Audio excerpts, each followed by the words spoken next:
আমরা প্রতীক পেলাম আজকেই আমাদের দুপুরবেলা 1টার সময় প্রতীক দিয়েছে এবং আমরা প্রথমেই বেছে নিলাম যে কাউনিয়া উপজেলায় আসবো। আমরা টেপা মধুপুরে প্রথম সভা করলাম এবং যাওয়ার পথে মনে করলাম যে আপনাদের সাথে একটু দেখা করে যাই। এখানে বসলাম, সবাই নেতৃবৃন্দ আমাদের এই এলাকার আছে, সবাই আমাদের থানার ইউনিয়নের সবাই আমরা আসছি।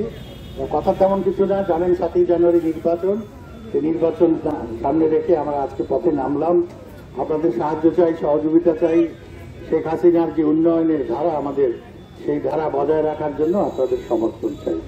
আগামী 7 তারিখে নির্বাচনে আপনারা উপস্থিত হয়ে নৌকা মার্কায় ভোট দেবেন এবং শেখ হাসিনাকে আমরা আরেকবার দেশের প্রধানমন্ত্রী হিসেবে চাই, আমাদের দেশের মানুষের ভাগ্য পরিবর্তনের জন্য। আমি আর কথা বাড়াতে চাই না, আমি পরে এক সময় আপনাদের এখানে বড়সড় আকারে সভা করে কথা বলে যাব। আজকে শুধুমাত্র যাওয়ার পথে আপনাদেরকে শুভেচ্ছা জানিয়ে গেলাম। জয় বাংলা, জয় বঙ্গবন্ধু। শেখ হাসিনার সরকার, নৌকার সরকার, শেখ হাসিনার সরকার ধন্যবাদ।